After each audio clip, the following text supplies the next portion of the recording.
My mom called me a slut for getting pregnant by mistake. Then the same thing happened to her. My mom never let me forget that I ruined my life by having my son Hudson when I was 16. She'd wake me up for school by saying good morning to the slut who couldn't keep her legs closed and destroyed her whole future for 5 minutes of fun. Every day she reminded me that I was an embarrassment to our family and she was ashamed to show her face at church. Teen moms are just sluts who got caught. She'd tell her friends on the phone loud enough for me to hear from my room. When Hudson cried at night, she'd bang on my door screaming that this was my punishment and I better not wake her up with my mistakes. At family dinners, she'd announce that I was lucky she didn't throw me out on the street like I deserved. I worked nights at the grocery store and went to school during the day, while Hudson stayed at daycare that took most of my paycheck. Mom charged me rent for my childhood bedroom and made me buy all my own food and diapers, even though she made good money as a nurse. She told everyone at church that she was a saint for letting her slut daughter live at home instead of making me homeless like other parents would. When I got straight A's, she said it didn't matter because teen moms don't go to college, and I'd be working minimum wage forever. "You're damaged goods now, and no decent man will ever want you," she said, every time she saw me doing homework at the kitchen table. I applied for scholarships behind her back and got a full ride to the state college for next year. Hudson was thriving at daycare and hitting all his milestones early, even though Mom said children of teens always turn out stupid. I saved every penny I could and planned to move into student housing with Hudson as soon as I graduated. Mom had no idea I was leaving because she was too busy going to wine nights. She'd been going out more and more lately and coming home drunk at 3 in the morning smelling like cologne. But then Mom missed her period and I heard her throwing up every morning for a week. She took 5 pregnancy tests in the bathroom and I heard her sobbing when they all came back positive. The real shock came at her first ultrasound when she found out it was triplets from some guy she met at a bar whose name she didn't even remember. She was 43 years old and suddenly pregnant with 3 babies from a one-night stand while drunk.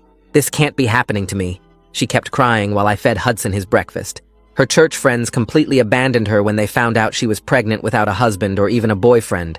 They called her the same names she'd called me for 3 years, like whore and slut and embarrassment. Her job put her on unpaid leave because she was too sick from the pregnancy to work, and she couldn't afford the mortgage without my rent money. She had to sell her nice car for a used minivan that could fit 3 car seats. The pregnancy was high risk because of her age and the triplets, so she was on bed rest by month 5. Mom suddenly wanted me around all the time to bring her food and clean the house and help her to the bathroom. She cried about how her life was over and she'd never find a husband now with 3 babies and no money. "At least you only had 1 baby to ruin your life, but I have 3, she sobbed, like I should feel sorry for her. The church kicked her out of the women's ministry for getting pregnant outside of marriage, and she had nobody left because she'd spent years judging everyone else. She begged me to skip school to take her to doctor appointments and got mad when I said I couldn't miss class. The triplets came early and spent weeks in the NICU, costing more than Mom would make in 5 years. She couldn't work with 3 newborns, and daycare would cost $4,000 a month. Mom had to apply for food stamps and welfare, just like she'd shamed other single moms for doing. She couldn't handle all 3 babies crying at once and would scream for me to help while I was trying to study for finals. "You know what it's like being a young mom, so you need to help me," she said, like we were suddenly the same. I showed her my college acceptance letter and told her Hudson and I were moving out after graduation. Mom's face went white, and she started shaking while holding one of the crying triplets. "You can't leave me alone with 3 babies when you know what this is like," she screamed. I reminded her that she never helped me once with Hudson and called me a names every day for 3 years. "I've already paid the deposit on our apartment and Hudson's enrolled in the campus daycare," I told her while packing our stuff. She blocked my bedroom door, holding all 3 screaming babies who were red-faced and desperate. "If you leave, I'll die trying to take care of these babies alone, and it'll be your fault for abandoning your family." I looked at the triplets who didn't ask to be born into this mess and felt my stomach twist. My mom didn't deserve anything from me, but how was I supposed to choose myself over 3 innocent babies? The weight of those 3 tiny bodies pressed against my chest as I stood there frozen in my doorway. Hudson's small fingers dug into my leg as he whimpered at all the noise and chaos around us. My packed bags sat visible behind me on the bed, while Mom's body blocked the only exit from my room. The triplets screamed in her arms with their faces turning red and their tiny fists waving in the air. I couldn't move or speak or even breathe properly as I stared at those innocent babies who never asked for any of this. Hudson started crying too, and pulling at my jeans trying to get me to pick him up and make everything better. Mom's eyes were wild and desperate as she shifted the babies in her arms to keep them from slipping. One of them spit up formula all over her shirt, but she didn't even notice. I finally found my voice and told her I needed time to think about everything. She started to argue, but I pushed past her carefully and took Hudson's hand to lead him to the kitchen. My hands shook as I got the peanut butter from the cabinet and tried to spread it on bread for his lunch. The knife kept slipping because my fingers wouldn't work right. Hudson sat at his little plastic table watching me with big worried eyes. I could hear the babies still crying from the living room where Mom had followed us. She was trying to bounce all three at once, but it wasn't working. I gave Hudson his sandwich and some apple slices, then pulled out my phone to call the campus daycare. The woman who answered sounded so cheerful and normal, like everything in the world was fine. She confirmed Hudson's spot would start next week and reminded me they needed his shot records by Monday. I wrote it down on the back of an envelope with a shaking hand while Hudson ate his lunch quietly. Mom came into the kitchen holding two babies while the third screamed from a bouncer on the floor. She asked what I was doing, and I told her I was confirming Hudson's daycare for college. Her face crumpled and she started crying again, which made the babies cry harder. That night was pure hell as the triplets took turns screaming every hour. I could hear Mom stumbling between their bassinets trying to figure out which one needed what. At 3 in the morning, she was sobbing that she couldn't do this alone and she was going to lose her mind. I covered Hudson's ears as he tossed and turned in his toddler bed next to mine. He'd already woken up twice asking why the babies wouldn't stop crying. I didn't sleep at all, and when my alarm went off at 6, I felt like I'd been hit by a truck. I stumbled to the living room and found Mom passed out on the couch with one baby on her chest, barely breathing. The other two were in the bassinet crying with dirty diapers. I picked them up one at a time and changed them on the floor, then made 3 bottles with the last of the formula. Mom didn't even wake up when I put the baby from her chest back in the bassinet.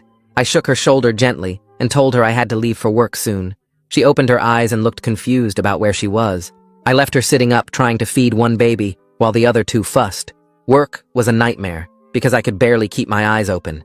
My manager pulled me aside during my break and asked if everything was okay at home. I lied and said yes, even though I probably looked like death. She frowned and said she was worried about me, but also couldn't have me making mistakes on the register. She reminded me I'd already had 2 warnings about being late and distracted. One more, and she'd have to let me go even though she liked me. I nodded and promised to do better, but we both knew it was getting worse, not better. When I got home that afternoon, the house looked like a bomb went off. There were dirty diapers on the coffee table and formula spilled on the carpet.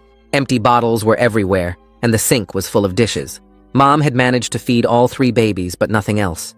She was sitting on the floor in her pajamas from yesterday, holding one baby, while the other 2 lay on blankets. She looked up when I walked in, and immediately started begging me to skip school tomorrow. She needed help with the laundry because the babies were out of clean clothes. The dishes were piling up, and she hadn't eaten anything except crackers all day. I told her I couldn't miss school because finals were next week. My scholarship depended on keeping perfect grades, and I couldn't risk losing it. She called me selfish and heartless for abandoning her when she needed me most. She said the babies could die if she fell asleep and didn't hear them choking or crying. I reminded her she never helped me once when Hudson was a baby, and I figured it out. She screamed that was different because I only had 1 baby, and she had 3. Hudson had been getting worse every day since the triplets came home. His daycare teacher pulled me aside at pickup and said he'd been having accidents again after being potty trained for a year. He was clingy and kept asking other kids if babies were going to take their mommies away. He'd started having nightmares every night and waking up screaming about monsters. Last night, he wet the bed for the 3rd time this week. I had to wash his sheets in the bathtub because Mom was using the washer for baby clothes. The next day, I took Hudson to the park just to get him away from all the crying and chaos. He ran around on the playground like his normal, happy self for the first time in days. Our neighbor was there with her grandson and came over to talk to me.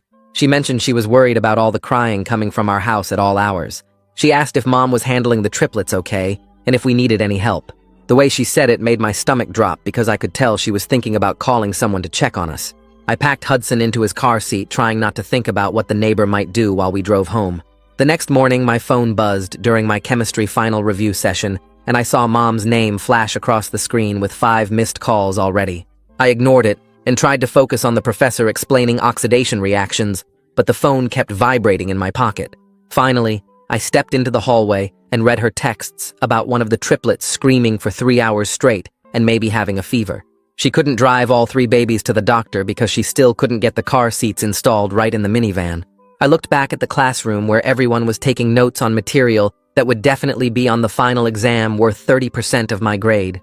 My stomach twisted as I grabbed my backpack and left, knowing I'd have to figure out the chemistry on my own somehow. I drove home to find Mom in yesterday's milk-stained shirt, holding the screaming baby, while the other two cried in their bassinets. We loaded all 3 babies into my old Honda, which took 20 minutes of adjusting straps and buckles, then drove to the pediatrician's office, where we waited another hour in the packed waiting room.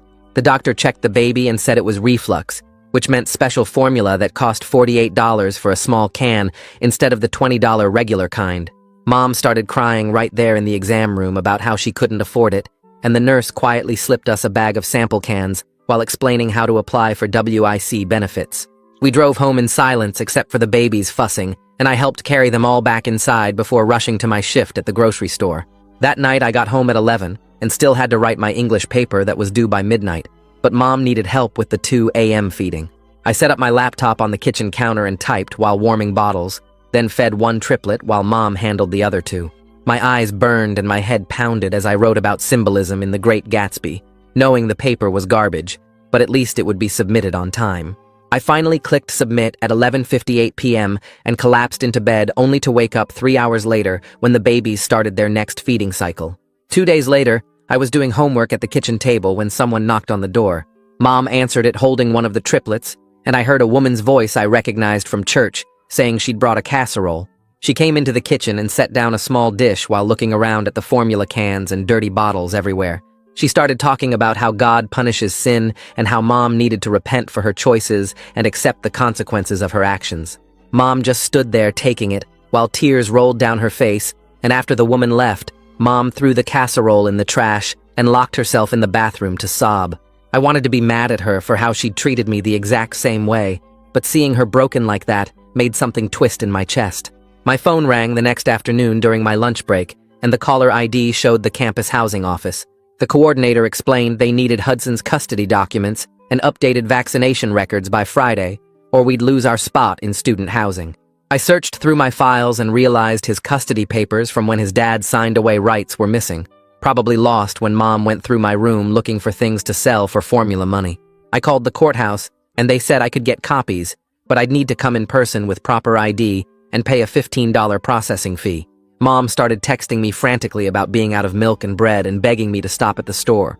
I looked at my wallet with exactly $20 until my next paycheck in 3 days and knew I had to choose between gas to get to the courthouse, the document fee, or formula for the triplets.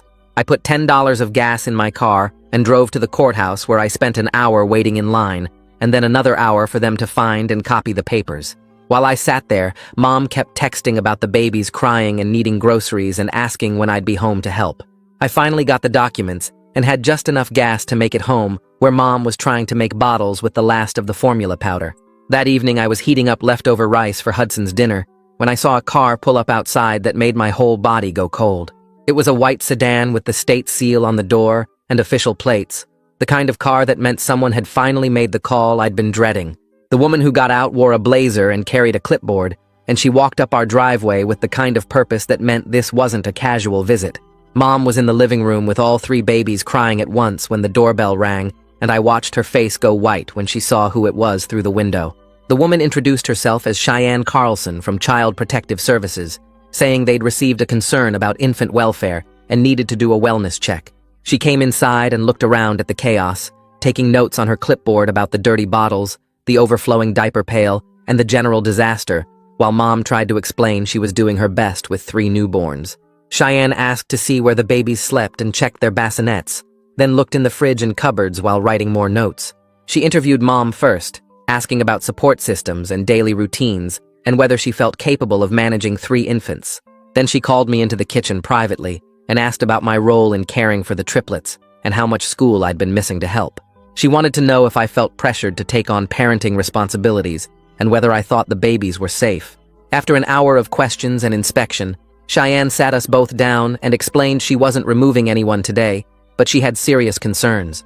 She created a safety plan that required Mom to attend parenting classes and therapy, plus weekly check-ins for the next month. Then she looked directly at me and said something that made my stomach drop. She explained that if I took on too much responsibility for the triplets, if I became their primary caregiver while Mom couldn't cope, I could legally become responsible for them. The court could decide I was their guardian if Mom was found unfit and I was already providing their care. The weight of those words hit me hard as I realized how careful I had to be about helping, without becoming trapped. Mom had to start parenting classes the next week, going every Tuesday evening to learn about safe sleep and feeding schedules. She came home with handouts and worksheets, actually reading them at the kitchen table and trying to follow the routines they suggested. The next morning, I told Mom I'd help with the babies on Tuesday and Thursday nights until graduation, but that was it. She started crying and saying I was selfish, but I held firm and reminded her she never helped me once with Hudson when I was 16 and scared. She kept arguing until Cheyenne showed up for her weekly check-in and backed me up, telling Mom that healthy boundaries were important for both of us. Mom finally stopped fighting about it when Cheyenne wrote in her notes that I was being reasonable and Mom needed to respect my schedule. 2 days later, my phone rang while I was at work, and I saw a number I didn't recognize. The man on the other end said he was Sean Henderson, Mom's old pastor from before she got kicked out, and he'd heard about her situation from another church member. He said he wanted to help without judgment, and had already gotten 3 families to agree to bring meals twice a week. I gave him our address and thanked him, even though Mom would probably hate getting help from people who knew her shame. That Sunday, the first meal showed up in a cooler on our porch with no note, just containers of lasagna and salad and bread that would feed us for days. Mom cried when she saw it, but ate 2 helpings anyway because she was so tired of cereal and whatever I could throw together. The following week, Mom had the triplets' 2-month checkup scheduled for 9 in the morning, and I was supposed to be at work by 10. She loaded all 3 babies into her minivan, but it wouldn't start, just made a clicking sound when she turned the key. Requested Reds is on Spotify now. Check out link in the description or comments. I had to call my manager and say I'd be late, then drive Mom and 1 baby at a time to the doctor since my car only had room for Hudson's car seat. The first trip took 20 minutes each way. Then I had to go back for the second baby, while Mom waited in the lobby with the first one. By the time I got all 3 babies there and helped with the appointment and drove everyone home in shifts, it was past 1 o'clock. My manager pulled me into her office the second I clocked in and wrote me up for missing half my shift without proper notice. She said 1 more absence or tardy would mean termination, and she didn't care what my excuse was because the store needed reliable workers. I needed this job to pay the deposit for student housing, so I just nodded and apologized and went to stock shelves with shaking hands. That evening, Cheyenne came by for another check-in and noticed Mom had been crying about the car situation. She sat down with her notebook and started asking Mom about the father of the babies, saying child support could help with expenses. Mom turned red and admitted she'd been blackout drunk at a bar called Murphy's and only remembered the guy had dark hair and bought her shots. Cheyenne helped her think through details like what night it was and whether she'd paid with a card that would show the date. Mom found the receipt in her purse from that night in January, and Cheyenne said that was enough to start looking into it.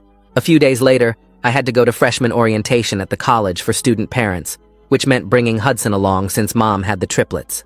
In the meeting room, I sat next to a girl named Yasmin, who had a toddler on her lap too. She told me about resources I had no idea existed, like emergency childcare swaps, where parents watched each other's kids during exams. She showed me a Facebook group where student parents traded babysitting hours and shared information about family-friendly study spots on campus. Yasmin said the first year was hard, but the support network made it possible, and she gave me her number in case I needed anything. 3 weeks later, Mom finally got the letter saying she was approved for WIC and food stamps after filling out stacks of paperwork and waiting forever. We went to the grocery store together with all 3 babies and Hudson, and when the benefits card worked at checkout, Mom started crying right there in line. I remembered being in that exact spot 3 years ago when I first got approved, buying formula for Hudson with my own benefits card while people stared. Now Mom was the one people were judging as she loaded formula and baby food into the minivan that still wasn't fixed. The next Monday, Hudson's daycare director called me out of class to say he'd been hitting other kids and throwing toys during circle time. She asked if anything had changed at home, and I had to explain about the triplets and the chaos and how we were moving soon. The director said Hudson needed consistency, and if the behavior continued, they might have to suspend him, which would mean I'd miss school to watch him. I picked him up early that day, and he clung to me crying, asking why the babies were so loud and when we were going to our new house. That night after Hudson was asleep, I got on Facebook and started searching through Mom's friends list for anyone who might have been at Murphy's bar in January. I found the receipt had a timestamp of 11:47 p.m. on January 15th, so I looked for guys who'd posted about being out that night. After 2 hours of searching, I found Conrad Goodman, who'd checked in at Murphy's that exact night and had dark hair like Mom remembered. I sent him a message saying we needed to talk about something important from January, and he read it, but didn't respond for 3 days. When he finally wrote back, He said he was married and didn't know what I was talking about, but I mentioned paternity testing and child support laws, and suddenly, he agreed to meet. Conrad showed up at a coffee shop looking scared and sweating through his shirt. He admitted he remembered my mom from that night, but said it was a mistake and his wife couldn't find out. I showed him pictures of the triplets and told him they needed financial support, and he agreed to a DNA test if we kept it quiet. 2 weeks later, one of the triplets started coughing and wouldn't stop, and his breathing sounded wet and raspy. Mom rushed him to the emergency room where they said he had RSV and needed to be admitted for oxygen support. She called me sobbing from the hospital saying she couldn't leave him alone, but the other 2 babies were with the neighbor who could only watch them for a few hours. I had my government final the next morning but packed a bag with clothes for Mom and food since the hospital cafeteria was expensive. Hudson and I drove to the hospital where the baby was hooked up to monitors and oxygen tubes, looking so small in the huge hospital bed. Mom hadn't showered in 2 days and looked ready to collapse, so I told her to go home and check on the other 2 while I stayed with the sick baby. She cried the whole way out, but I knew she needed to take care of the others and get some rest, or she'd end up sick too. I spent the night in the uncomfortable hospital chair holding the baby when he cried and watching his oxygen levels on the monitor while studying my government notes. The nurse came in every hour to check his breathing and give him treatments, and I dozed between visits while worrying about my final. The next morning, the baby was stable but still needed oxygen, and Mom came back with the other 2 triplets because the neighbor couldn't watch them anymore. I had to leave for my final with 40 minutes to get to campus, and Mom begged me to stay, but I knew this grade determined whether I kept my scholarship. I made it to class with 2 minutes to spare, took the test on no sleep, and drove straight back to the hospital where the baby was finally breathing better. The doctor said the baby could go home in the morning, but someone had to be there for discharge instructions at 8:30 sharp, the exact time my government final started across town. Mom begged me to skip the test and pick up the baby while she stayed home with the other 2, but I grabbed my backpack and told her she'd have to figure it out herself, since this grade determined my whole scholarship. She screamed that I was heartless as I walked out of the hospital, but I drove straight to campus and sat down for the final with my hands still shaking from exhaustion. The test covered everything from the Constitution to current Supreme Court cases, and I forced myself to focus on each question while trying not to think about Mom struggling to get all 3 babies ready alone. I turned in my paper after 90 minutes and checked my phone to find 20 missed calls from Mom and a text saying she'd managed to get a ride from the neighbor but would never forgive me for choosing school over family. 3 days later, Conrad called to say the DNA test results were in, and yes, he was definitely the father of all 3 triplets. His voice cracked when he told me his wife had found the test paperwork in his car and was filing for divorce, taking their 2 kids and most of his savings. He agreed to pay $300 a month starting in 2 months to avoid going to court, where everything would become public record, and hurt his job as a bank manager. Mom cried when I told her the amount since formula alone cost more than that, but at least it was something coming in eventually. The next week, Cheyenne showed up for her scheduled home visit and walked through the house taking notes on her clipboard. She checked the fridge, which now had formula and baby food, looked at the organized changing station Mom had set up in the living room, and watched Mom handle all 3 babies during a feeding without completely losing it. Cheyenne said she was seeing real improvement and would reduce visits to once a month instead of weekly, though the safety plan would stay active for 6 more months. After she left, Mom actually smiled for the first time in weeks and said maybe she could do this after all. My grades posted online the following Monday, and I held my breath logging into the portal. Government final A-, English A, Biology A, Statistics A-, and somehow World History A+, despite turning in that paper on 2 hours of sleep. My GPA stayed at 3.9, which meant the scholarship was safe, and I could officially confirm my spot in student housing for fall. I called the financial aid office right away, and the woman said she'd email the final paperwork for Hudson's daycare coverage, which would save me $800 a month. Mom's doctor finally convinced her to try antidepressants after she broke down crying during a checkup about the triplets. She started taking them every morning, and after 2 weeks I noticed she wasn't texting me every 5 minutes during class, with emergencies that weren't really emergencies. She also started going to therapy every Thursday, while the church nursery watched the babies for free as part of their outreach program. Sean had called around to different churches after ours turned their backs on Mom, and he found one that actually wanted to help instead of judge. He organized a meal train through their website and got 5 families to sign up for bringing dinner once a week.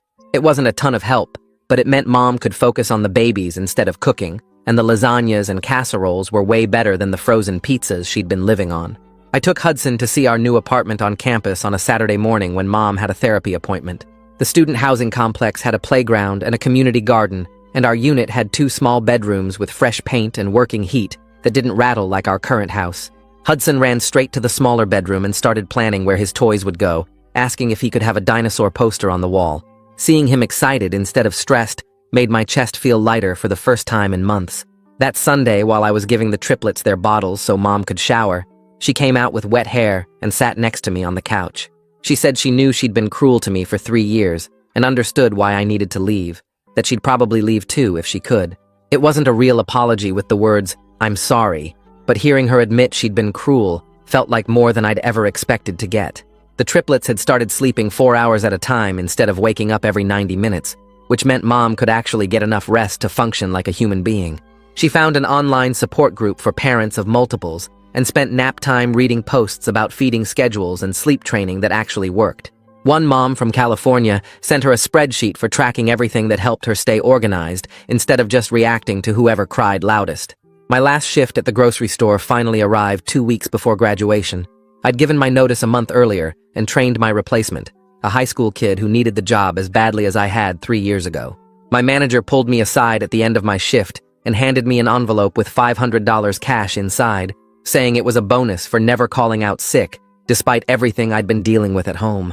That money would cover Hudson's registration at the new daycare, plus his first month of after-school care, which meant one less thing to worry about when we moved.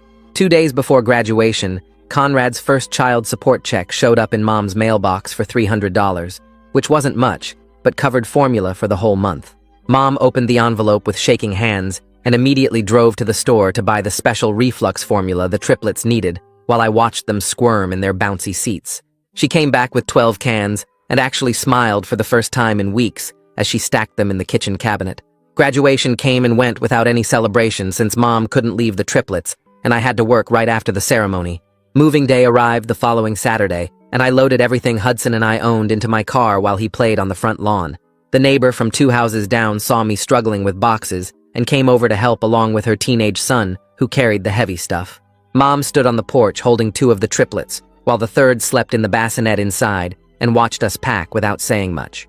When the car was full, she walked over and told me to drive safe and call when we got there, which was the nicest thing she'd said to me in years.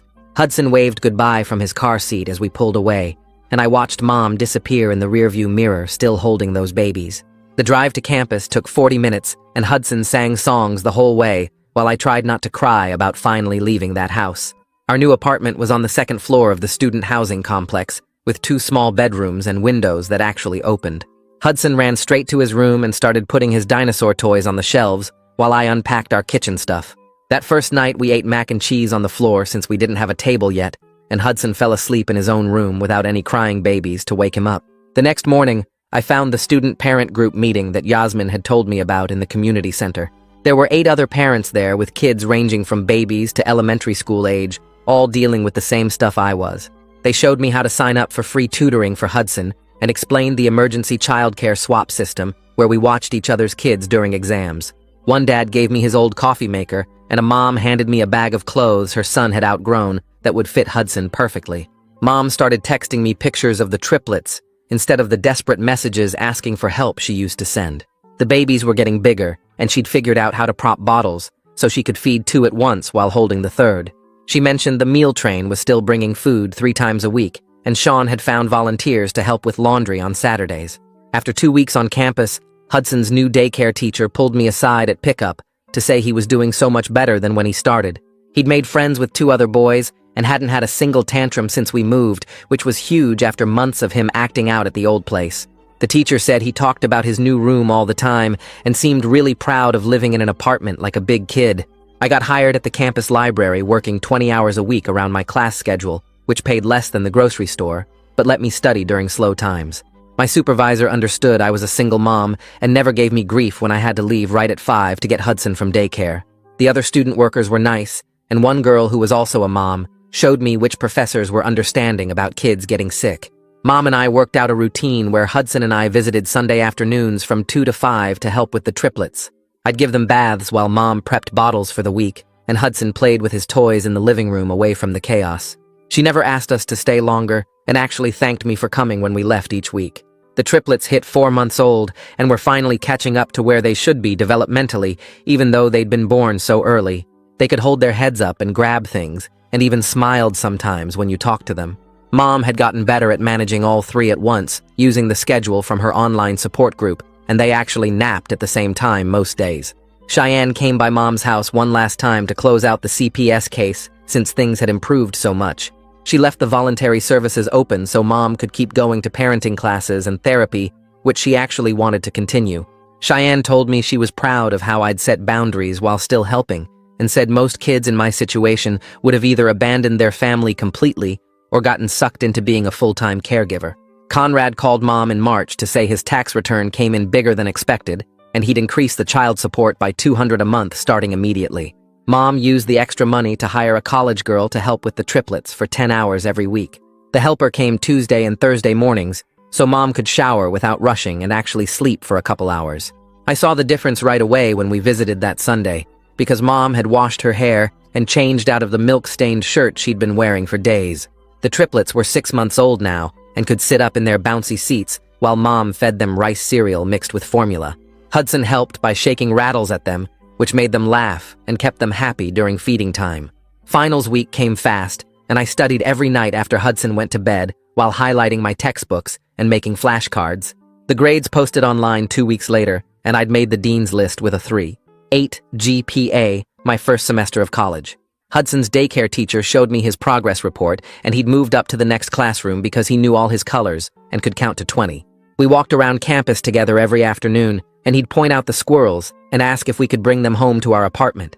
Mom's letter came in the mail right before spring break, with 3 pages of neat handwriting on her good stationery. She wrote about how wrong she'd been to call me those names and treat me so badly when I needed support the most. She said she understood now what I went through because she was living it ×3 and wished she could take back every cruel word.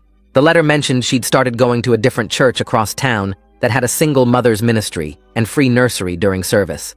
I folded the letter and put it in my desk drawer because I wasn't ready to forgive everything yet, but at least she'd finally said sorry. The student parent group met every Wednesday night, and they voted me in as freshman representative, even though I'd only been there 1 semester. My job was to organize the emergency childcare for finals week, so parents could take their exams without worrying about their kids. I made spreadsheets with time slots and matched up parents who had different exam schedules to watch each other's children. Conrad's wife filed for divorce in April and moved back to her parents' house in another state with their teenage kids. He started calling Mom more often to check on the triplets and sent extra money for diapers without her having to ask. He even drove down 1 Saturday a month to learn how to change diapers and make bottles while Mom showed him the routine. The triplets recognized his voice after a few visits and would smile when he walked in, which made him try harder to be involved. Mom filled out all the paperwork for subsidized daycare and got approved to start when the triplets turned 8 months old. The daycare would only cost her $300 a month instead of $4,000, which meant she could go back to work part-time. She got hired at a clinic doing phone triage 3 days a week, which let her work while the babies were at daycare. December came, and Hudson and I decorated our tiny apartment tree with paper ornaments we made together. We baked sugar cookies in my little oven, and he helped by dumping in the flour and mixing with a wooden spoon. Christmas morning, he opened his presents from the student parent group toy drive and played with his new trucks on our living room rug. We drove to Mom's house for dinner, and the triplets were crawling everywhere in their matching Christmas onesies. Mom had cooked a real meal with ham and mashed potatoes and green beans like we used to have before everything fell apart. Hudson showed the triplets his new trucks, and they grabbed at them with their chubby hands while he laughed and pulled them away. Mom thanked me for coming and gave Hudson a present she'd wrapped herself, which turned out to be a set of books about dinosaurs. We stayed until 7 when the triplets started getting fussy for bed, and Hudson was yawning in the car on the way home. 6 months had passed since that awful day when Mom blocked my bedroom door with 3 screaming newborns.